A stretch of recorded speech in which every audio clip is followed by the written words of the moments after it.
প্রিয় দর্শক, সবাইকে স্বাগত জানাচ্ছি আওয়ার ডেমোক্রেসি অনুষ্ঠানে। আমি হাবিব রহমান আছি আপনাদের সাথে। অনুষ্ঠানটি সরাসরি সম্প্রচারিত হচ্ছে নিউ ইয়র্ক স্টুডিও থেকে। আজ আমরা বেশ কিছু বিষয় নিয়ে আলোচনা করতে যাচ্ছি, এমন কিছু ঘটনা প্রবাহ যা গণতন্ত্র, নাগরিক অধিকার এবং রাষ্ট্র ক্ষমতার ভবিষ্যৎ নিয়ে গভীর প্রশ্ন তুলেছে। এক সংকটময় মুহূর্ত আমরা পার করছি। এই সপ্তাহে প্রেসিডেন্ট ডোনাল্ড ট্রাম্প হুমকি দিয়েছেন, মিনেসোটায় অভিবাসন সংক্রান্ত বিক্ষোভ দমনে তিনি ইনসারেকশন অ্যাক্ট বা বিদ্রোহ দমন আইন প্রয়োগ করতে পারেন। এটি প্রায় 200 বছর পুরানো আইন, যা ব্যবহার করে তিনি দেশের ভেতরেই সক্রিয় সেনা মোতায়েন করতে চাচ্ছেন। যুদ্ধক্ষেত্র নয়, বিদেশ নয়, বরং নিজ দেশে আমেরিকার মানুষের বিরুদ্ধেই। মিনিয়াপলিসের ফেডারেল ইমিগ্রেশন অভিযানকে ঘিরে পরিস্থিতি উত্তপ্ত হয়ে চলছে দিন পে দিন। আইস এবং হোমল্যান্ড সিকিউরিটির অভিযানের পর আরও এক ব্যক্তি গুলিবিদ্ধ হয়েছেন।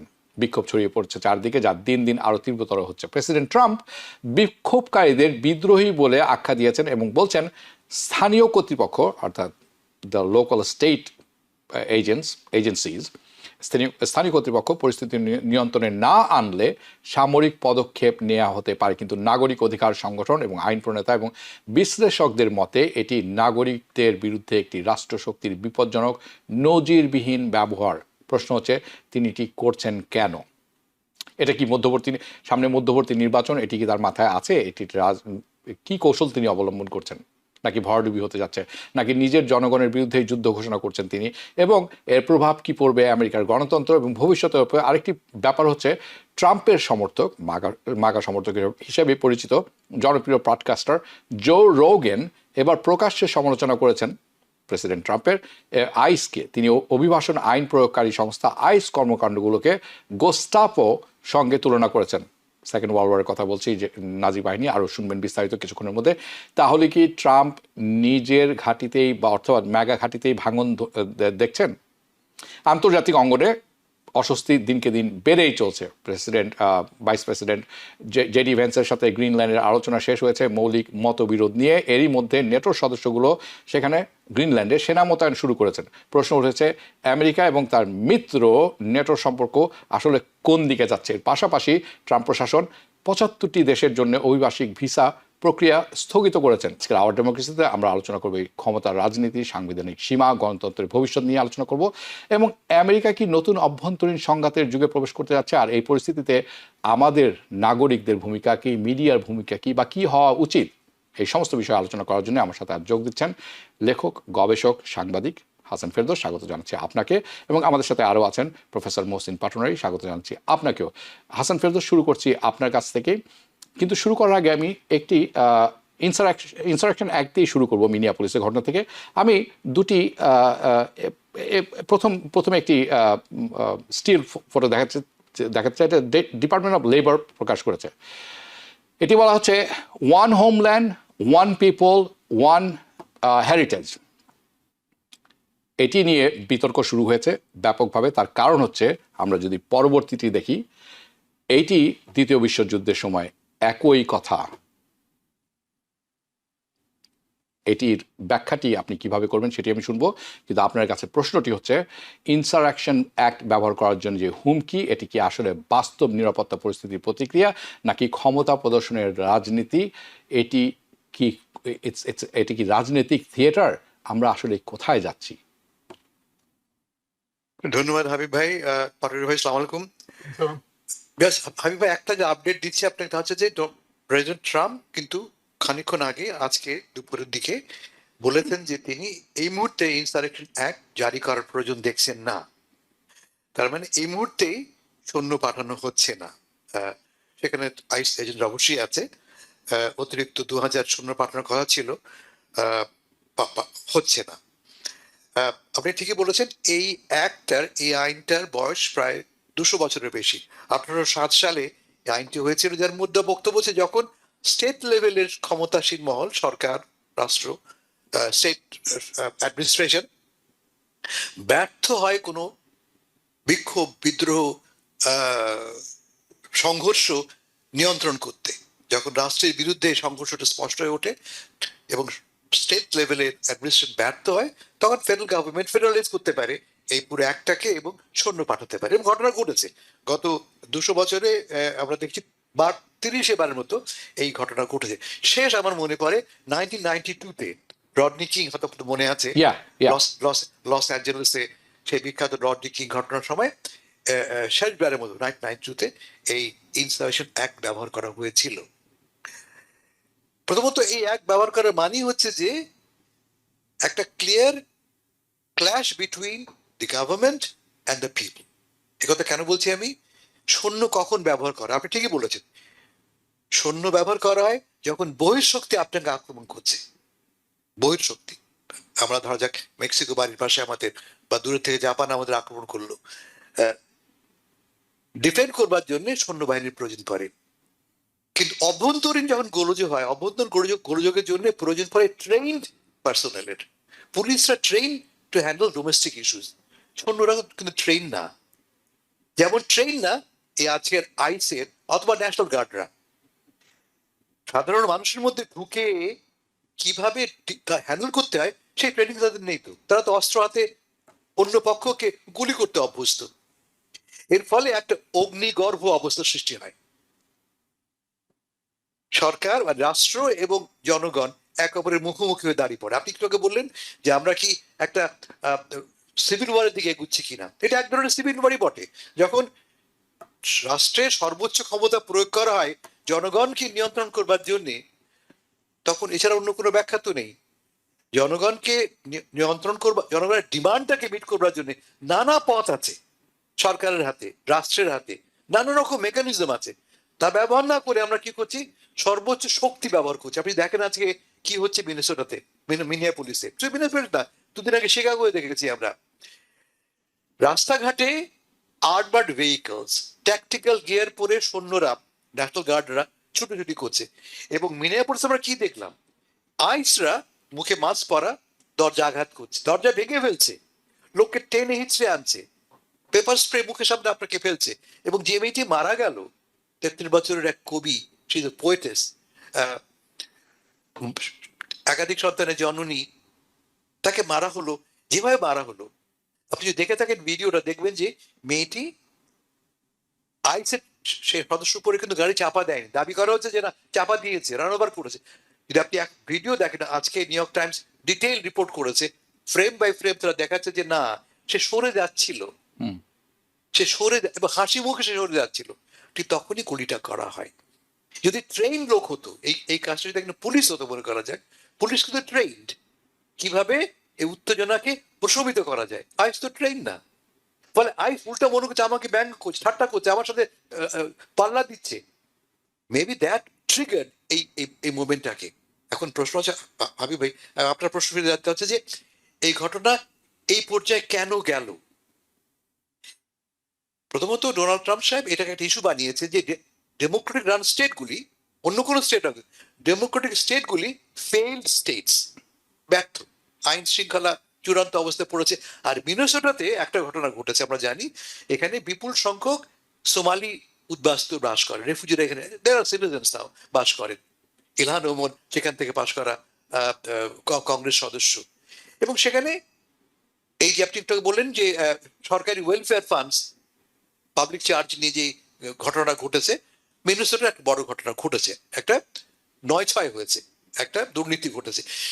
সেটাকে ইস্যু করে তিনি বলার চেষ্টা করছেন যে সব ডেমোক্রেটিক নিয়ন্ত্রিত স্টেটগুলি ফেইল স্টেট, এবং সেখানে এই ধরনের বেআইনি কাজ অসংখ্য হচ্ছে।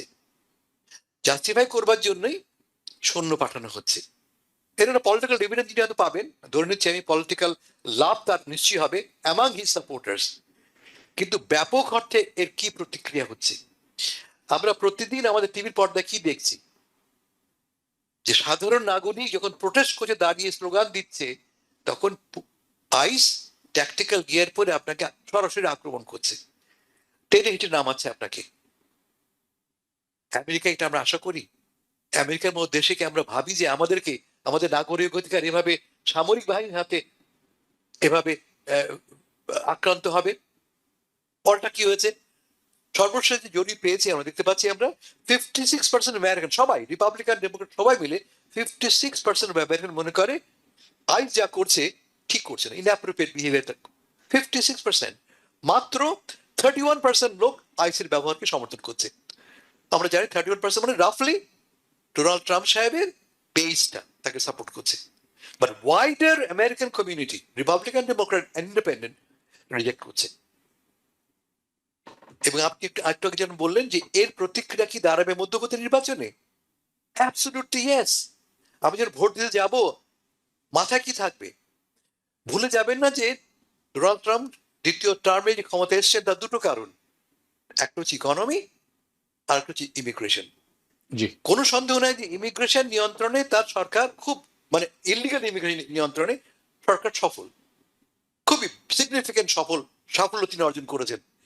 কিন্তু সেই সাফল্যকে পুঁজি হিসেবে ব্যবহার না করে তিনি এখন উল্টো ডেমোক্র্যাট নিয়ন্ত্রিত রাজ্যগুলিকে আক্রমণ করছেন, এবং এটা আমরা কেউ পছন্দ করছি না। এবং আমার ধারণা যে মধ্যবর্তী নির্বাচনে এর একটা নেগেটিভ Okay. ইম্প্যাক্ট পড়বেই। জি, আমি আসছি সেই প্রসঙ্গে। আমরা মধ্যবর্তী নির্বাচনে বেশ বড়সড় আলোচনা করব, কারণ এটি আলোচনার অপেক্ষা রাখে। আমরা প্রফেসর মহসিন পাটোয়ারি যাচ্ছি আপনার কাছে। আমেরিকার ইতিহাসে খুব বিরল এই আইন, যেটি এই ইনসারেকশন অ্যাক্টের কথা বলছি আমি, এটি প্রয়োগের কথা যখন শান্তিপূর্ণ বিক্ষোভের প্রেক্ষাপটে বলা হয়ে থাকে, তখন নাগরিক প্রতিবাদকে কি আসলে রাষ্ট্রবিরোধী হিসাবে দেখা যাওয়া সম্ভব? আপনাকে অসংখ্য ধন্যবাদ। ফেরদৌস ভাই, অ্যানালাইসিসটা খুব ভালো হয়েছে, সুন্দর করেছেন। এটা ডেমোক্রেটিক সোসাইটিতে, গণতান্ত্রিক সমাজে প্রতিবাদ করা, এটা তো একটা সাধারণ ব্যাপার। এটা একটা ডেমোক্রেটিক রাইট, আমাদের ফার্স্ট অ্যামেন্ডমেন্ট রাইটের জিনিসটা আছে। আমি জাস্ট একটা কথা বলি যে প্রেসিডেন্ট ট্রাম্প যে CBS 60 মিনিটে যে কথাগুলো বলেছিলেন, যে আমেরিকার প্রায় অর্ধেক প্রেসিডেন্ট এই ইনসারেকশন আইনটা প্রয়োগ করেছে, এবং কোনো এক প্রেসিডেন্ট 28 বার করেছে। পরবর্তীতে জার্নালিস্টরা এটাকে ডিসপিউট করেছে। Actually only 17 of the 45 presidents এটাকে ইউজ করছে, আর ম্যাক্সিমাম যিনি ইউজ করছেন উনি করেছেন মাত্র 6 বারের জন্য। এই জিনিসটা আমি বলতে চাচ্ছি। এখন এই যে সিচুয়েশনটা যে হ্যাঁ, ইমিগ্রেন্টের উপরে উনি ভালো একটা অ্যাকশন, যারা ইলিগাল ইমিগ্রেন্ট, রাইট, ওটা অনেক সময় অনেক কিছু লজিক আছে। কিন্তু আমেরিকার যে military has a defined role, দেশকে রক্ষা করা, রাইট। এই রোলটা এবং মিলিটারিকে আমেরিকান জনগণ কিন্তু অত্যন্ত শ্রদ্ধা করে, অত্যন্ত ভালো চোখে দেখে। এবং সেই তাদেরকেই যদি আপনি আমাদেরকে ডিসিপ্লিন ফিরে আনার জন্য ব্যবহার করেন, যারা ফেরদৌস ভাই বলেছেন যে they are not train for that, they are train for battle, এখানে নিয়ে আসলে জনগণের যে একটা প্রতিক্রিয়া হবে, সেই প্রতিক্রিয়াটা স্বাভাবিক।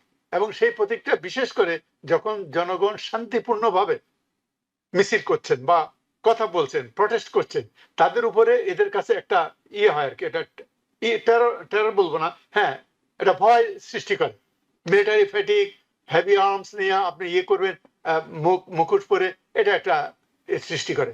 এই জিনিসটা আমার মনে হয় এটা ফজল ভাই বলেছে মিড টার্মে একটা ইমপ্লিকেশন এটা হতে পারে, এটা হবে বলে আমি মনে করি। কারণ ইকোনমিও তেমন একটা করতেছে না।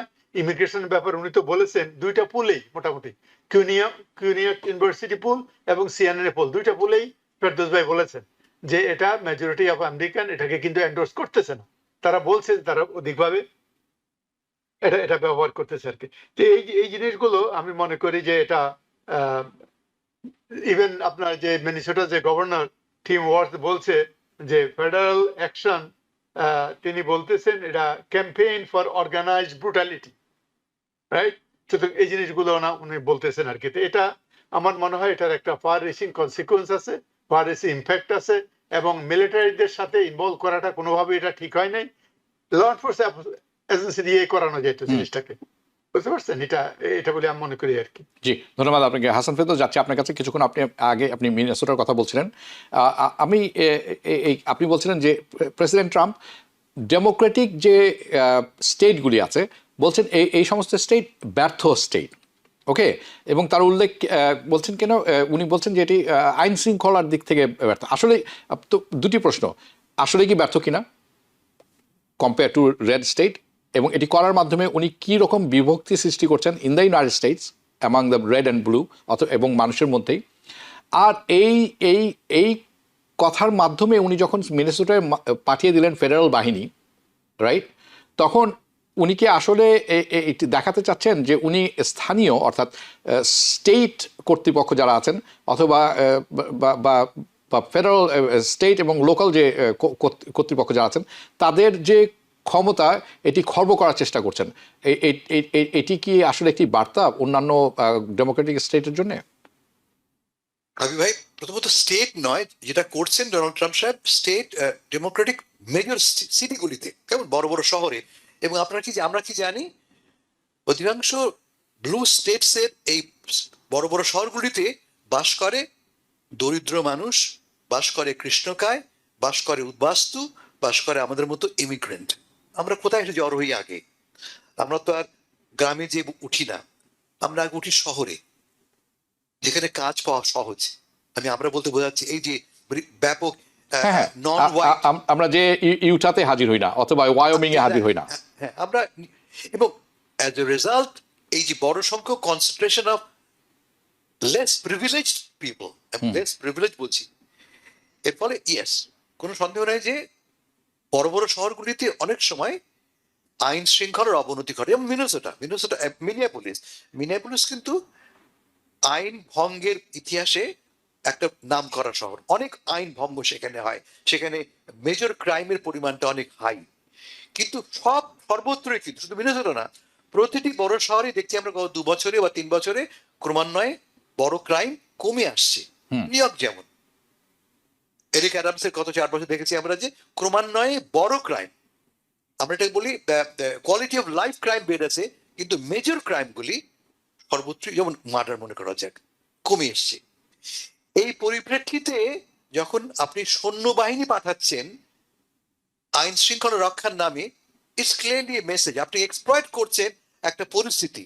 আপনার মূল লক্ষ্য সাহায্য করা না। সাহায্য করলে আপনি কি করতেন? প্রথম কাজই ছিল যে লোকাল গভর্নমেন্টের সঙ্গে সহযোগিতা করা। এই কাজটা আপনি করছেন লোকাল গভর্নমেন্টকে অতিক্রম করে। একথা ঠিক যে যখন আপনি আইসকে পাঠাচ্ছেন, আইস কিন্তু ফেডারেল গভর্নমেন্টের নিয়ন্ত্রণাধীন, এবং আইস, আমাদের ভাইস প্রেসিডেন্ট জেডি ভ্যান্স বলেছেন, তার ইমিউন, তাদের বিরুদ্ধে কোনো আইন প্রয়োগ করা যাবে না, উইচ ইজ নট ট্রু। আইন ভঙ্গ করলে যে কোনো লোকই আইনের বিচারের শিকার হতে পারেন, আওতায় আনা যেতে পারে। ফলে ক্লিয়ারলি একটা ক্ল্যাশ তৈরি হচ্ছে between the state and the federal government. এবং আবারও বলি, মূলত ডেমোক্রেটিক নিয়ন্ত্রিত মেজর সিটিগুলিতে, এই সব সিটি কিন্তু প্র্যাকটিক্যালি ট্রাম্প বিরোধী। ধরো নিউ ইয়র্ক সিটি ওভারওয়েলমিংলি আমরা ভোট দিচ্ছি কাকে? ডেমোক্র্যাটদের। ভোট দিচ্ছি আমরা ট্রাম্পের বিরুদ্ধে। ফলে পলিটিক্যালি ট্রাম্পের জন্য খুব একটা সহনীয় নয় কিন্তু এই অবস্থাটা। কেমন? অ্যাজ এ রেজাল্ট যা হতাই হচ্ছে, দূরত্বটা বাড়ছে। টিম ওয়ালস আজকে কি বলেছেন, এবং আমিও কথা রিপিট করতে চাই, তা হচ্ছে যে ফেডারেল গভর্নমেন্টের দায়িত্ব হচ্ছে উত্তেজনাটা বাড়ানো না কমানো। উত্তেজনা পারদটা যদি বাড়ান আপনি, ফলটা কি দাঁড়াবে? সংঘর্ষ, রাস্তায় মানুষ মরবে। এটা আমরা কেউ চাই না। টিম ওয়ালস স্পষ্ট করে বলেছেন, ট্রাম্প সাহেবকে অ্যাপিল করেছেন, প্লিজ ট্যাম্প ডাউন করো, নামাও উত্তেজনাটা। এবং ট্রাম্প সাহেব রেসপন্ডও করেছেন। কিন্তু ট্রাম্প সাহেব আজকে বলেছেন যে আমি পাঠাচ্ছি না, কারণ এই মুহূর্তে প্রয়োজন নাই, which is a good sign. এটাকে বলি আমি। পাশাপাশি তিনি কি করেছেন, তিনি টিম ওয়ালস মানে মিনেসোটার গভর্নর এবং মিনিয়াপোলিসের মেয়র জ্যাকব ফ্রের বিরুদ্ধে ফেডারেল গভর্নমেন্টের ডিওজে এর মামলা শুরু করেছেন। গভর্নর এবং মেয়রের বিরুদ্ধে ডিওজে এর মাধ্যমে মামলা শুরু করেছে। কি মামলাটা? কি? Obstruction of justice. আমরা এর আগেও বলেছি, আবারও বলি, ডিওজে কে, ডিপার্টমেন্ট অফ জাস্টিসকে ব্যবহার করা হচ্ছে, উইপনাইজ করা হচ্ছে যারা আমার বিরুদ্ধে কাজ করে তাদের বিরুদ্ধে শাস্তি দেওয়া। এটা বলে রিট্রিবিউশন, শাস্তি দেবো তোমাকে আমি। শাস্তি কিভাবে দেবো? এই দেখো, আইন প্রয়োগ করে। ডিওজে কে, আমেরিকার সবচেয়ে বড় গুণ একটা আমি বলবো আমি, যে রাষ্ট্র ব্যবস্থার সাথে, অ্যাডমিনিস্ট্রেশনের সাথে ডিওজে বা ডিপার্টমেন্ট জাস্টিসের দূরত্ব, তার ইন্ডিপেন্ডেন্স। কিন্তু এই দ্বিতীয় দফা ট্রাম্প অ্যাডমিনিস্ট্রেশন দেখতে পাচ্ছি আমরা যে ডিওজে কে উইপনাইজ করা হচ্ছে। যেমন ধরো যাক, আমরা দেখেছি গত সপ্তাহে কি হয়েছে, ফেডারেল রিজার্ভ বোর্ডের চেয়ারম্যানের বিরুদ্ধে ডিওজে এর মাধ্যমে ইনভেস্টিগেট করার কথা বলা হচ্ছে। তিনি নাকি ফেডারেল রিজার্ভ বোর্ডের যে বিল্ডিংটা হচ্ছে সেই বিল্ডিং এর খরচ অতিরিক্ত ব্যয় করছেন। এই অভিযোগে আপনি ফেডারেল রিজার্ভ বোর্ডের চেয়ারম্যানকে প্রোব করতে পারেন, তদন্ত করতে পারেন? আমার তো মনে হয় না। বলা হচ্ছে তার মূল লক্ষ্য হচ্ছে জেরোম পাওয়েলকে বাধ্য করা, ইন্টারেস্ট কমিয়ে আনা। মানে কি দাঁড়াচ্ছে যে আমি ডিওজে কে ব্যবহার করে এমন ব্যবস্থা নেব যাতে করে আমার প্রতিপক্ষ ভীত হয়। জি, ইন মিনিয়াপোলিস জ্যাকব ফ্রাইও ভীত হননি, টিম ওয়ালসও ভীত হননি। অ্যাজ এ রেজাল্ট আমরা দেখতে পাচ্ছি যে উত্তেজনাটা কমার বদলে আরো বাড়ছে, which is not a good thing. জি। আমরা আমি একটি ভালো উদাহরণ দিতে পারি। আপনার মনে আছে স্টর্ম স্যান্ডির সময় লুইজিয়ানা পানিতে ভেসে গেল, তখন কিন্তু হোয়াইট হাউস থেকে লুইজিয়ানার গভর্নরকে কল করা হলো এবং আলাপ করা হলো যে আমরা এখন ফেডারেল রিজার্ভ যে আছে, রিজার্ভ এখানে আমরা ডিপ্লয় করতে পারি যাতে আমরা সবাইকে সাহায্য করতে পারি লুইজিয়ানাতে। এবং সেই কথাটি আপনি বলেছেন যে তুমি যদি আসলে অত্যন্ত উত্তেজিত অবস্থা প্রশমিত করতে চাও, তোমাকে ফেডারেল অথরিটি হয়ে লোকাল যে স্টেট অথরিটি আছে তাদের সাথে সামঞ্জস্যপূর্ণ ব্যবস্থা নিতে হবে। কারণ স্টেট তারাই সবচেয়ে ভালো বুঝে, ফেডারেলে বসে আপনি স্টেটের কথা বলতে পারেন না। এবং আপনি যে বলছেন প্রতিশোধ পরায়ণমূলক ব্যবস্থা নিচ্ছেন ট্রাম্প একের পর এক। আপনি জেরোম পাওয়েলের কথা বললেন, এখন কেন তিনি কমাচ্ছেন না সুদের হার? কাজেই মামলা ঠুকে দাও। টিম ওয়ালস কেন শুনলো না তার কথা? মামলা ঠুকে দাও। এবং ট্রাম্প হচ্ছেন মামলাবাজ, সেটা আমরা জানি। মানে ফক্স নিউজ থেকে শুরু করে মানে 60 মিনিটস কার বিরুদ্ধে তিনি মামলা করেন, MSNBC, CBS, এভরিবাডি। সো মামলাবাজ তো আমরা এটা খুব ভালো করে জানি। আমি আসছি এই প্রসঙ্গে একটু পরে। প্রফেসর পাটোয়ারি, আমি যাচ্ছি আপনার কাছে। ট্রাম্প যখন নিজের সিটিজেনদের বিরুদ্ধেই সেনা মোতায়েনের কথা বলছেন, তখন সেটা আসলে গণতন্ত্রের সীমার ভেতরে থাকে বলে কি মনে করেন, নাকি আপনি মনে করেন এটি একটি কর্তৃত্ববাদী রাষ্ট্রের লক্ষণ আমরা দেখতে পাচ্ছি? এটা অবশ্যই, যদি সত্যিকার ভাবে যদি এখানে কোনো বিদ্রোহ হতো, সত্যিকার ভাবে বিদ্রোহ হতো, এবং সত্যিকার ভাবে যে ইভেন ন্যাশনাল গার্ড নিয়োগ করছে, ন্যাশনাল গার্ডের কিন্তু কোনো অ্যারেস্ট করার ক্ষমতা নেই, গুলি করার ক্ষমতা নেই। তো কিন্তু ইনসারেকশন যখন হয়, তখন ইনসারেকশনের বিরুদ্ধে যে লটা আছে, সেই লতে মিলিটারি যদি নিয়োগ করা হয় তারা কিন্তু অ্যারেস্ট করতে পারে, তা অধিকার তাদের আছে। তো এই জিনিসটা যে উনি যে এটা করলেন, এটা আমার মনে হয় কিছু থার্ড ওয়ার্ল্ড কান্ট্রিতে যেভাবে হয় আর কি, সেইভাবে আপনি ক্ষমতা রাখার জন্য এরকম করছেন। এখানে অবশ্যই সেই সুবিধাটা নাই। কিন্তু আপনি একটা জিনিস আর একটু লক্ষ্য করে দেখছেন যে দেশটা আরো বেশি পোলারাইজড হয়ে গেছে বিটুইন ডেমোক্রেট এন্ড রিপাবলিকানের মধ্যে। 9 আউট অফ 10 ডেমোক্রেট বলছে যে এটা এক্সেসিভ ফোর্স ইউজ করা হইতেছে, এটা ঠিক না। আবার অন্যদিকে রিপাবলিকানদের 75% বলছে যে এটা ঠিক আছে। সুতরাং এটা আরো কিন্তু হয়েছে। শুধু ইন্ডিপেন্ডেন্টরা, এই যে আপনার যে 56% ভাই বললো আর কি, ফেরদৌস ভাই বললো, ওটা ইন্ডিপেন্ডেন্টরা ওইদিকে ইয়ে করে গেছে। তাহলে এই জিনিসটা আমার মনে হয় এটা ওনার, it is his last term. Okay, তার last term, he may careless, কিন্তু তার you be careful, okay? ওনার লাস্ট টার্ম তো, সেকেন্ড টার্ম তো উনি, কিন্তু ওনার দল কিন্তু এটার জন্য একটা ইম্প্যাক্ট হবে। কারণ এই যে ইয়েতে ইন্ডিপেন্ডেন্ট লোকগুলো আর যাদেরকে ধরছে, কাদের বেশিরভাগ ধরতেছেন, এরা বেশিরভাগ ব্রাউন কালারের পিপল, রাইট? সাউথ এশিয়ান বা south American kind of thing. আমি এটা বলছি না, দেখেন এটা একটা ব্যাপার, ইলিগাল যারা ইলিগালি এখানে আসছেন এবং থাকছেন, এটা একটা সমস্যাই। লিগ্যাল ওয়েতে সবাই আসুক, লিগ্যাল ওয়েতে এখানে কাজ করুক। এখন এখানে জেনারেল পাবলিকের মধ্যে ইনভলভ হয়ে গেছে। আপনার একটা ইলিগাল লোক আপনার যদি লন মুভিং করে, আপনার এই কাজ করে সেই করে, আপনার ফ্যামিলির সাথে আপনার কাজের সাথে এরা ইনভলভ হয়ে যায়, রাইট? যার জন্য এটা মানবিক একটা জিনিস ডেভেলপ করে, যার জন্য আমাদের দেশের জনগণ এর মধ্যে ইনভলভ হয়ে গেছে, রাইট? কিন্তু এটা আমরা আগে থেকেই যদি এগুলাকে গার্ডেড ওয়েতে, আমরা বর্ডার দিয়ে গার্ডেড ওয়েতে, আপনি ভিসা দিয়ে, ওয়ার্ক ভিসা দিয়ে আপনি নিয়ে আসেন, ওয়ার্ক ভিসা শেষ হবে, চলে যাবে, আবার আসবে, এই সিস্টেমেটিক জিনিসটা করলে এটা ভালো হতো। এবং বিশেষ করে যে রিপাবলিকানদের যেটা, সেটা হলো আমি বললাম যে এই যে ব্রাউন স্কিনের লোকগুলা, এগুলা এখানে থাকলে, এখন 20% is the Hispanic now in this country, right? And it is growing. যে এই জিনিসগুলা সব দিকে লক্ষ্য করে এই জিনিসটা একটা স্ট্রং নিয়েছে। তবে বর্ডার যে সিল করছে, আমি এটা সমর্থন করি। তবে ওনার যেই হাই হ্যান্ডেডনেসটা, এটা হয়তো অন্যভাবে উনি ডিল করতে পারতেন। অনেক সময় উনি কিন্তু অনেক কিছু বলে, বলার জন্যই বলে, হ্যাঁ, হয়তো উনি ওটা মিন করেন না আর কি। তো এটা হতে পারে আর কি। হ্যাঁ, আমি সম্পূর্ণ সন্তুষ্ট না, কিন্তু সময়ের স্বার্থে আমি আপনাকে এই এপিসোডের জন্য ছেড়ে দিলাম। But I am not satisfied with your answer, কারণ এখানে অনেক শুভঙ্করের ফাঁকি আছে। ঠিক আছে, কিছু যুক্তি আছে, কিন্তু অনেক অনেক কথা রয়ে গেছে এর মাঝখানে। হাসান ফেরদৌস It is যাচ্ছি designed. It is intended. Okay, so Hasan Ferdous যাচ্ছি আপনার কাছে। দুটি একটি বিষয়, কিন্তু দুটি আমি যোগ করে দিচ্ছি একসাথে। সেটি হচ্ছে মিড টার্ম নিয়ে আপনি কিছুক্ষণ আগে আলোচনা করছিলেন, যে এই যে কঠোর অবস্থান প্রেসিডেন্ট ট্রাম্প নিয়েছেন, একের পর এক যে পদক্ষেপগুলি নিচ্ছেন, জনমনে যে ভীতি ছড়াচ্ছেন, অসন্তুষ্টি বাড়ছে, এটি মধ্যবর্তী নির্বাচনকে এই সামনে যদি আপনি ল অ্যান্ড অর্ডার দেখেন বা অন্যান্য সিচুয়েশন দেখেন, এইটির প্রভাব কেমন পড়তে যাচ্ছে বলে আপনি ছোট্ট করে ইঙ্গিত দিয়েছেন, কিন্তু একটু বিস্তারিত যদি আমাদেরকে বলেন। এটি একটি ব্যাপার। আবার ঠিক একই সময় আমরা দেখছি যে খুব শক্ত প্রেসিডেন্ট ট্রাম্পের সমর্থক বা মাগা সমর্থক, সাচ অ্যাজ জো রোগানের মতো একজন ট্রাম্পপন্থী যেমন আছেন, উনি কিন্তু যখন বলেন যে আইসকে গোস্টাফো বলে তুলনা করছেন, তখন কি এটি ট্রাম্পের মধ্যেই আমরা দেখতে পাচ্ছি যে ম্যাগার একটি ফ্র্যাকশন ঠিক বুঝে উঠতে পারছে না যে আসলে এটি যে কাজগুলি করছেন ট্রাম্প, এটি অনেকটি হাতের বাইরে চলে যাচ্ছে এবং এটির সাথে তারা একমত পোষণ করতে পারছেন না। এটি আসলে কিসের ইঙ্গিত দেয় বলে আপনি মনে করেন? কারণ this is going to play a big factor বলে অনেকে মনে করেন, আমি মনে করি না। আমি মনে করি দে আর জাস্ট অল দ্য সেম। আপনি কি রোগানের কথা শোনাবেন আমাদেরকে একটু? রোগানের কথাটা নেই আমার কাছে, ঠিক আছে, আমি আমি আমি কিন্তু আপনি আমাদেরকে একটু জানাতে পারেন।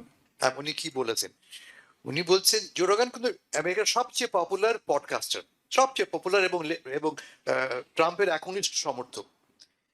তিনি বলছেন যে আমাদের রাস্তায় আমরা দেখছি মানুষকে ডেকে ডেকে বলা হচ্ছে তুমি কে, তোমার পরিচয় কি দাও। ঠিক যে ঘটনা ঘটতো নাৎসি জার্মানিতে। জি, আপনি যদি ইহুদি হন, পাস দেখাও, তোমার আইডি দেখাও, ডকুমেন্ট প্লিজ।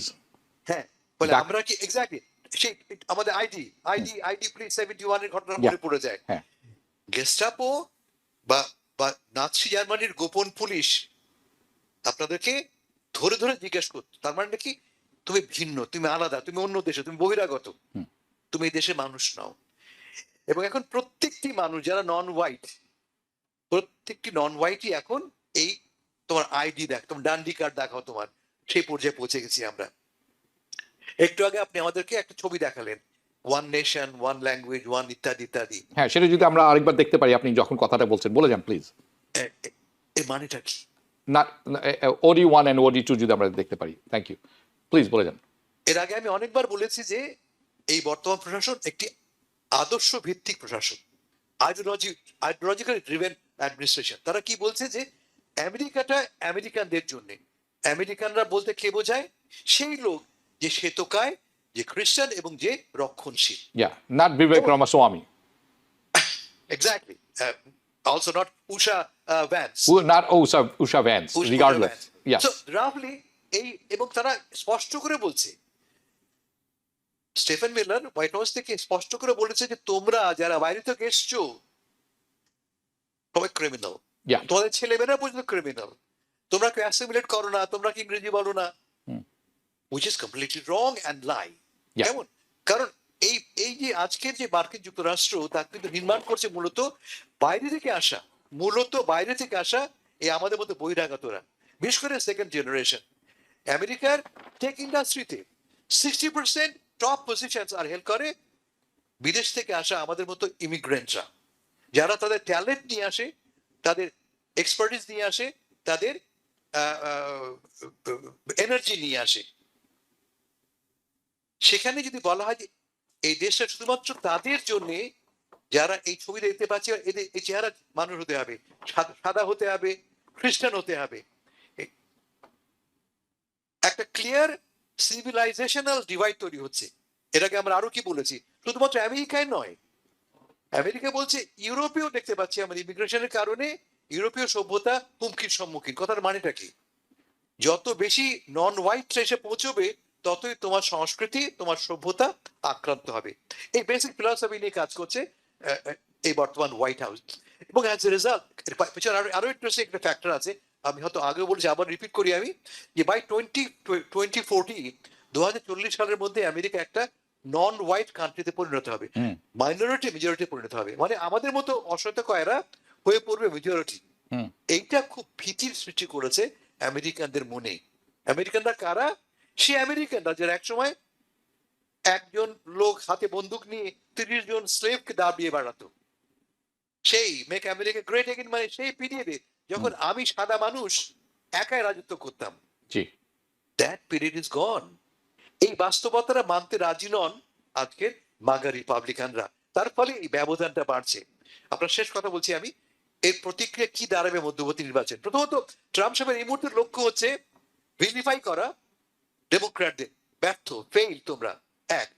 এবং এই আর্গুমেন্টটা তিনি কাকে দিচ্ছেন?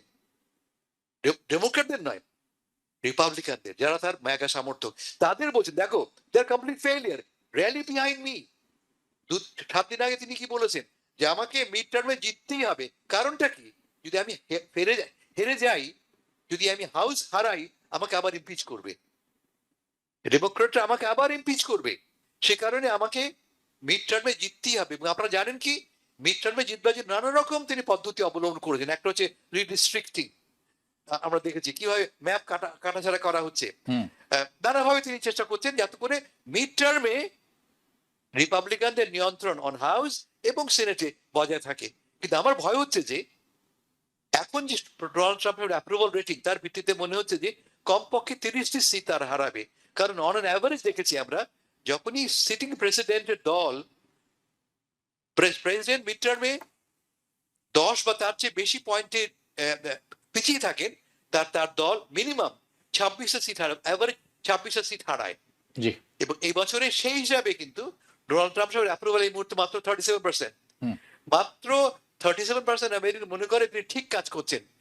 যদি এই অঙ্কটা ঠিক থাকে নভেম্বর পর্যন্ত, তাহলে বোধ করি 40, 50 এমন 60টা সিটও কিন্তু তিনি হারাতে পারেন বলে বিশেষজ্ঞরা বলছে। হ্যাঁ, এটা ডেভাস্টেটিং হবে। কিন্তু শেষবার আমরা দেখেছিলাম 18টি না 22টি সিট হারিয়েছিলেন, সেটি অন্য একটি সময়। কিন্তু আপনি যে কথা বলছেন, উনি নানা ফন্দি ফিকির করছেন এই মিড টার্মসকে সামনে রেখে। তার মধ্যে 2-1টি আমি উল্লেখ করতে পারি।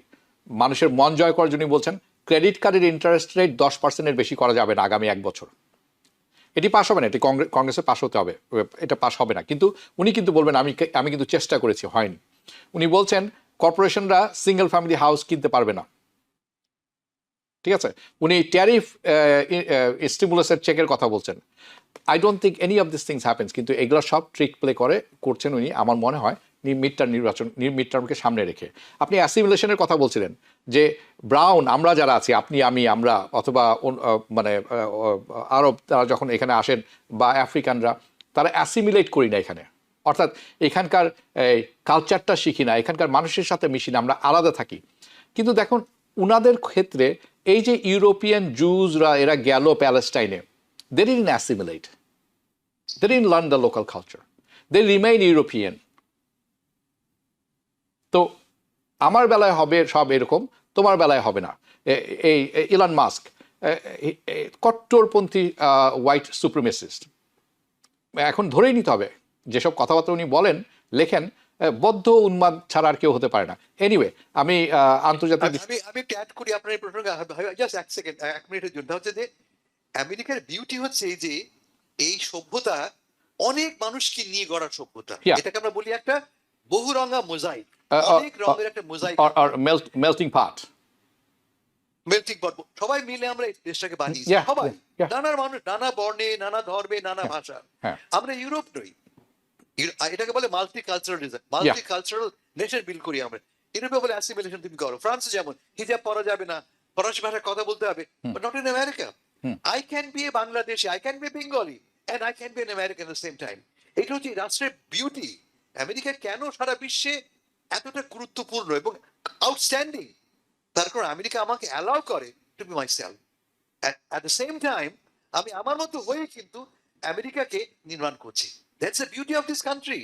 এই সভ্যতা বিশ্বকে এই দিয়েছে যে তুমি তোমার মতো থাকতে পারো, at the same time you can contribute to nation building.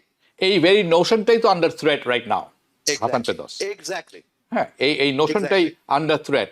এবং এইটাই ছিল আমেরিকা। This is America. যখন আপনি বলেন যে হুজ আমেরিকান, এ হতে পারে, ও হতে পারে, আপনি হতে পারেন, আমি হতে পারি।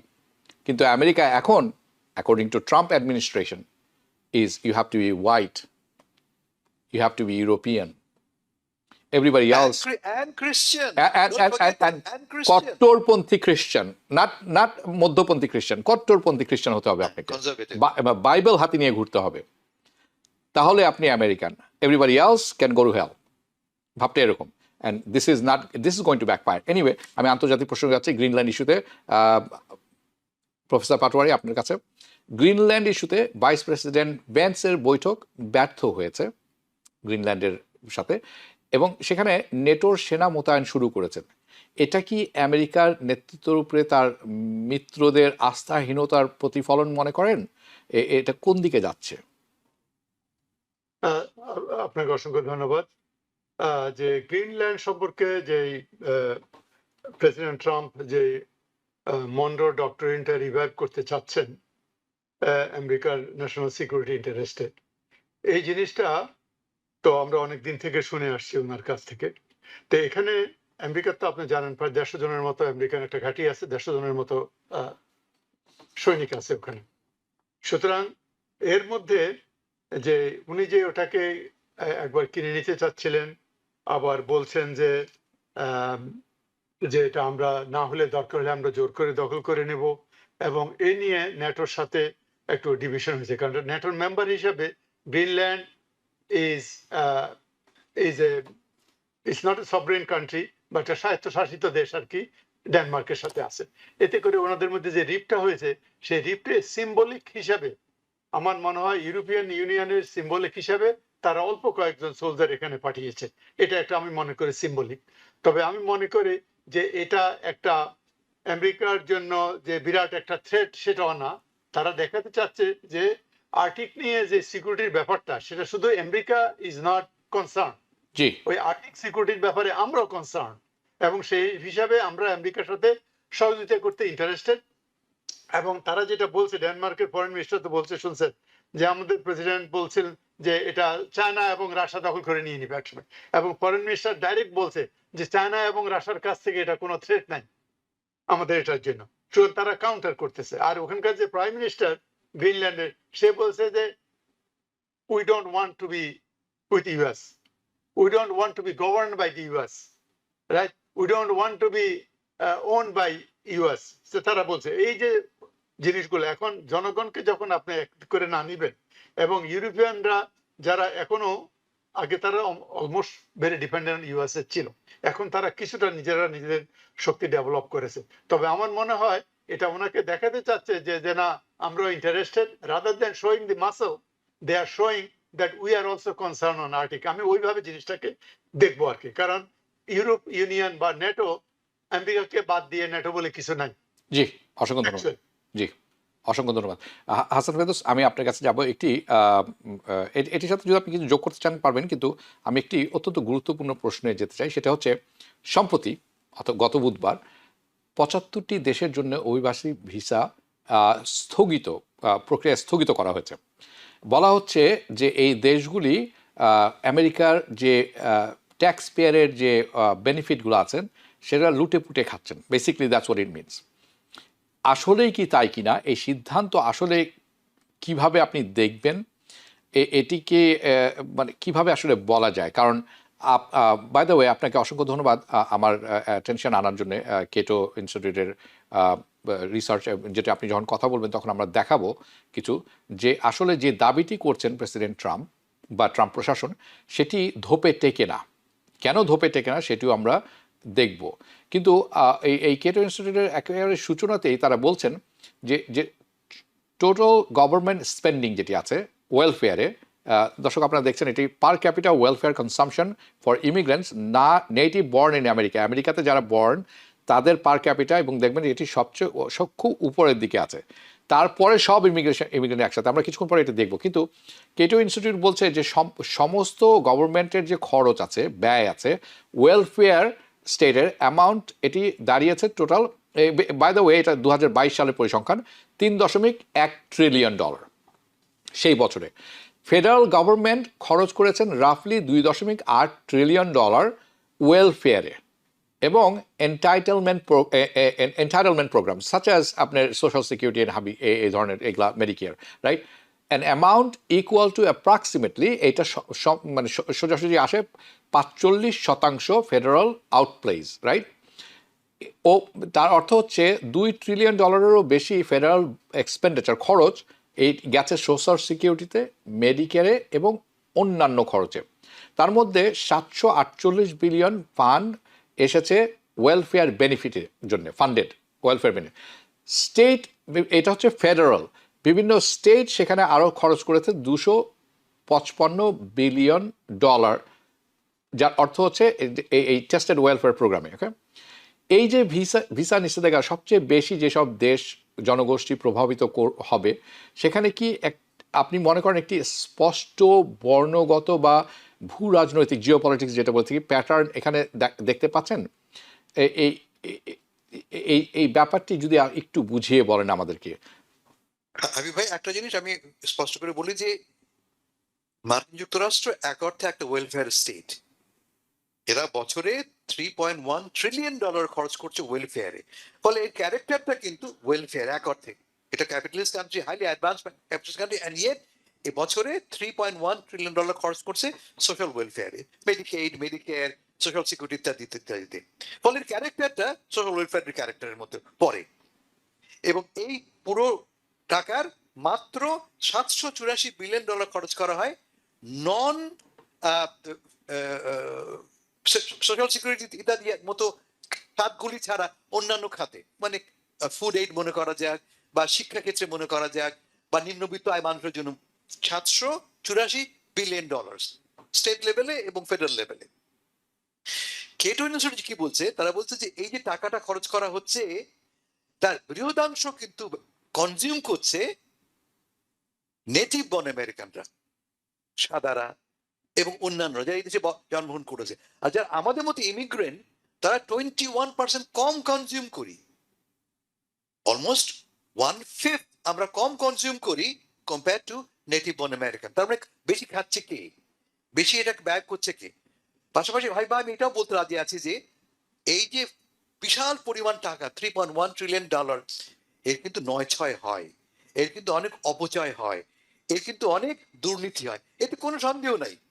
এটা ফেডারেল গভর্নমেন্টের ব্যর্থতা, এটা সরকারি ব্যবস্থাপনার ব্যর্থতা। কেমন আমরা দেখেছি আমাদের বাংলাদেশের কমিউনিটির মধ্যে ঘটনাগুলি ঘটে। এখন আপনি যে প্রশ্ন তুলেছেন যে এই যে 75টা দেশকে চিহ্নিত করা হলো যে এরা সোশ্যাল ওয়েলফেয়ার বেনিফিটস কে খেয়ে বসে, এরা কারা? এই হু আর দিস 75 কান্ট্রিজ? প্রায় সবগুলি দেশ, একমাত্র বেলারুস ও রাশিয়া ছাড়া নন হোয়াইট কান্ট্রিজ। সবগুলি দেশই কিন্তু অশ্বেতকায় দেশ। ফলে আপনার প্রশ্ন ডেফিনেটলি ক্লিয়ারলি এর একটা রেশিয়াল ক্যারেক্টার আছে। আমরা আগে কি বললাম যে বেশি খাচ্ছে, বেশি কনজিউম করছে নেটিভ বর্ন মোস্টলি হোয়াইট পিপলরা, আর সেখানে আমরা দেখতে পাচ্ছি ব্যান করা হচ্ছে, নিষিদ্ধ করা হচ্ছে তাদেরকে যারা কিনা নন হোয়াইট। এটা একটা দিক। দ্বিতীয় দিক হচ্ছে আমি ভাই যে এই একটু আগে যেটা বললাম, আপনিও বললেন, তা হচ্ছে যে এই যে অপচয়, এই অপচয়ের কিন্তু সাক্ষী আমরা সবাই কম বেশি। আপনি জানেন, আমি জানি এই অপচয় ঘটে, এবং এই অপচয় ঘটার ফলটা কি দাঁড়ায়? আমি আমাদের কথা বলছি, বাংলাদেশের কথা বলছি আমি, যে আমাদের চরিত্র একটা ছাপ পড়ে যায়।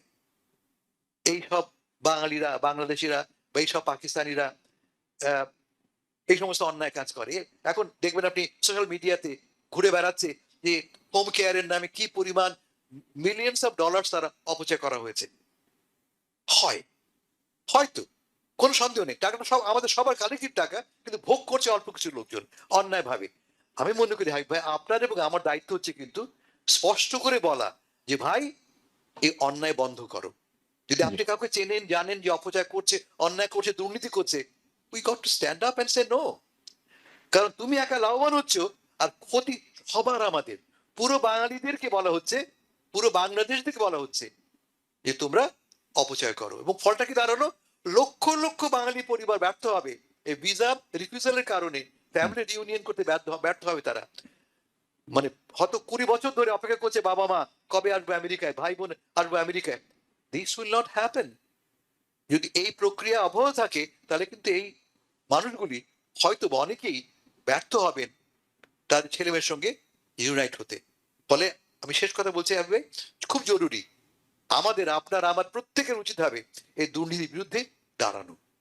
দেখুন হাসান ফেরদৌস, আপনি অত্যন্ত সংবেদনশীল একটি কথা তুলে নিয়ে এসেছেন। এটা আমাদের জন্য এটা ডাবল এজ সোর্ড, দুদিকেই গেলে কাটে, এরকম একটি ব্যাপার।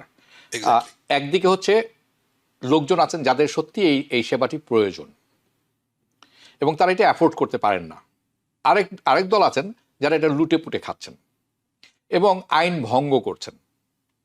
আইন ভঙ্গ করতে করতে এমন একটি অবস্থায় এসে দাঁড়িয়েছে, যখন বাবা মা অনেক সময় প্লেনে উঠেছেন, আসেননি এদেশে, তখনই এখানে আলোচনা শুরু হয়ে গেছে তাকে কোন কোন সেবাটি নিয়ে দেবেন যাতে তারা অর্থনৈতিকভাবে এটি লুটে পুটে খেতে পারেন। এটি একটি অত্যন্ত লজ্জাজনক পরিস্থিতি তৈরি করেছে। নৈতিক অবক্ষয়ের যে উদাহরণ দেয়া হয়ে থাকে আমাদের দেশে, মানুষ অনেক সময় দারিদ্রতার কারণে করে থাকেন। এদেশে তো সেটি নেই। আপনি তো খেয়ে পরে সম্মানের সাথে বাঁচতে পারেন, পড়ালেখা করে উপরে যাওয়ার সিঁড়ি আছে। কিন্তু আমরা আমাদের এক শ্রেণীর লোক বেছে নিয়েছেন দুর্নীতি করে কিভাবে নিজে কুক্ষগত করবেন মিলিয়নস অফ ডলার্স। এটি একটি ব্যাপার। আরেকটি ব্যাপার হচ্ছে যেটি আপনি উল্লেখ করলেন, যার ফলে ক্ষতিটা হলো কার? এই যে ৭৫টি দেশ যাদের মধ্যে বাংলাদেশও পড়ে গেল, ফলে কি হবে? আমাদের লোকজন এখানে বাড়তে পারতো, আমাদের একটি শক্তি তৈরি হতো, আমরা একটা আরো শক্তিশালী ভোটিং ব্লক হতে পারতাম, আরো ভবিষ্যৎ প্রজন্ম এখানে এসে উন্নতর পড়ালেখা করে আরো আগে আমাদেরকে এগিয়ে নিত। সেটি এখন সেই দ্বারটি বন্ধ হয়ে যেতে পারে চিরতরে, এমন হতে পারে ক্ষুদ্র কিছু মানুষের স্বার্থন্বেষী উদ্দেশ্যের কারণে।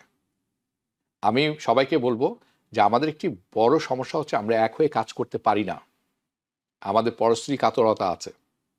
এটি ভুলে যদি আমরা একসাথে কাজ করতে পারি, এগিয়ে যেতে পারি, অনেক দূর যেতে পারি।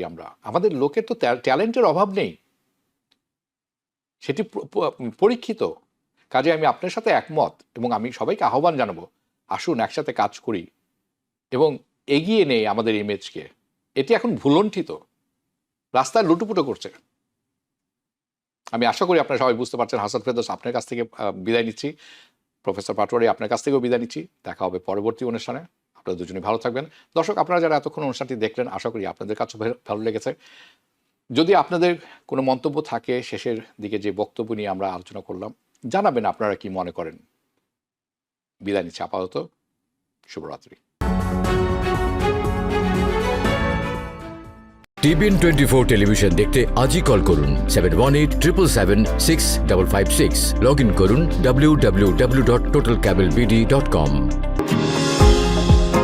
নিউ ইয়র্ক থেকে সম্প্রচারিত টিবিএন 24 টেলিভিশন বিশ্বজুড়ে বাঙালির কণ্ঠস্বর।